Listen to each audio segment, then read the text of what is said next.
എന്താണ് FCNR account, എങ്ങനെ അത് തുടങ്ങാൻ പറ്റും, എന്താണ് അതിന്റെ ബെനിഫിറ്റുകൾ, ഏതൊക്കെ ബാങ്കുകൾ അത് പ്രൊവൈഡ് ചെയ്യുന്നുണ്ട്, ഇങ്ങനെയുള്ള ഒരുപാട് ക്വസ്റ്റ്യൻസുകൾ വന്നിരുന്നു മെസ്സേജിൽ. അപ്പൊ ഞാൻ സിമ്പിൾ ആയിട്ട് അതിന്റെ ഒരു ഡീറ്റെയിൽ വീഡിയോ ഇടാന്ന് വിചാരിച്ചു.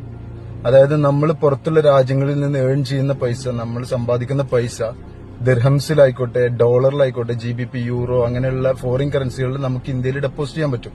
സാധാരണ നമ്മൾ എന്താ ചെയ്യല്, നമ്മളിപ്പോ ഫോർ എക്സാമ്പിൾ നമ്മൾ UAE-യിലാണെന്നുണ്ടെങ്കിൽ ദിർഹംസ് നമ്മൾ ഇന്ത്യൻ റുപ്പീസായി കൺവേർട്ട് ചെയ്തിട്ട് സേവിങ്സ് അക്കൗണ്ടിൽ ഇടും. അവിടെ എന്ത് പ്രശ്നം വെച്ചാൽ ഇന്ത്യൻ റുപ്പീസിന്റെ വാല്യൂ കുറഞ്ഞു പോകുമ്പോൾ നമുക്ക് അതിൽ വേറെ ബെനിഫിറ്റ് ഒന്നുമില്ല, നമ്മൾ അയച്ച പൈസ അവിടെ ഡെഡ് ആയി കിടക്കാം. പക്ഷെ FCNR അക്കൗണ്ടിൽ ആ കൺവേർഷൻ വരൂല, കറൻസി സെയിം ആയിട്ട് തന്നെ അവിടെ നിന്നോളും. അതായത് ദിർഹമായി ഡെപ്പോസിറ്റ് ചെയ്ത് കഴിഞ്ഞാൽ അത് ദിർഹമായിട്ട് തന്നെ അവിടെ കിടക്കും. ഇനി ഡോളറായിട്ടുണ്ടെങ്കിൽ ഡോളറായിട്ട് അവിടെ കിടക്കും. ഇനി നിങ്ങൾക്ക് ഫിസിക്കൽ ഡോളർ കൊണ്ട് ഡെപ്പോസിറ്റ് ചെയ്യാനുള്ള ഓപ്ഷൻ ഉണ്ട്, നിങ്ങൾക്ക് അതേ കറൻസി വിഡ്രോ ചെയ്യാനുള്ള ഓപ്ഷൻ ഉണ്ട്. അതിന്റെ എലിജിബിലിറ്റി എന്ന് പറഞ്ഞു കഴിഞ്ഞാൽ നമ്മൾ NRI ആയിരിക്കണം, വാലിഡ് പാസ്പോർട്ട് ഉണ്ടായിരിക്കണം, വിസ, എമിറേറ്റ്സ് ID പ്രൂഫ് ഉണ്ടായിരിക്കണം, പാൻ കാർഡ് ഉണ്ടെങ്കിൽ അത് ബെറ്റർ.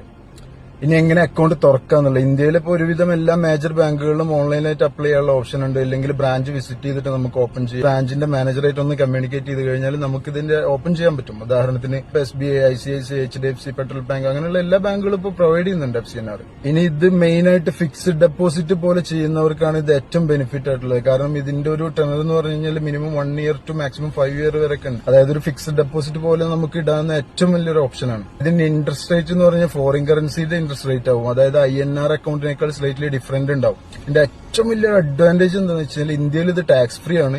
പിന്നെ റുപ്പീസിന് വരുന്ന ഫ്ലക്ച്വേഷൻ ഇതിനെ ബാധിക്കില്ല. പിന്നെ ഇതൊരു safe and stable savings option ആണ്. ഇതിൽ NRI വിത്ത് NRI ജോയിന്റ് അക്കൗണ്ടും പോസിബിൾ ആണ്. പിന്നെ എപ്പോഴും ഇൻവെസ്റ്റ് ചെയ്യുന്നതിന് മുന്നേ നമ്മുടെ ബാങ്കിന്റെ ടേംസ് എല്ലാം ചെക്ക് ചെയ്യുക, ഇൻട്രസ്റ്റ് കമ്പയർ ചെയ്ത് നോക്കുക. കാരണം ആഫ്റ്റർ ഓൾ പൈസ നമ്മളുടെയാണ്. ഇനി മനസ്സിലാകുന്നതിന് വേണ്ടി ഏറ്റവും ലഘുവായിട്ടൊരു ഉദാഹരണം പറഞ്ഞുതരാം. നമ്മളിവിടുന്ന് ഒരു $100 മേടിക്കുമ്പോൾ അറൌണ്ട് 365 ദിർഹംസ്, 365 ദിർഹംസിന്റെ അടുത്താണ് നമ്മൾ ഡോളറിന്റെ റേറ്റ് വരുന്നത്. അതായത് ഡോളറിന്റെ പ്രൈസ് ഇവിടെ ഫിക്സ്ഡ് ആണ്.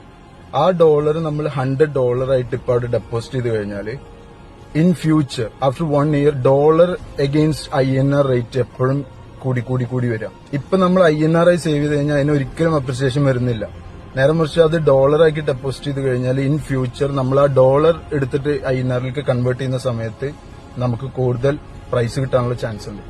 സോ സേവിങ്സ് ചെയ്യുന്നവർക്ക് ഇത് നല്ലൊരു ഓപ്ഷനാണ്.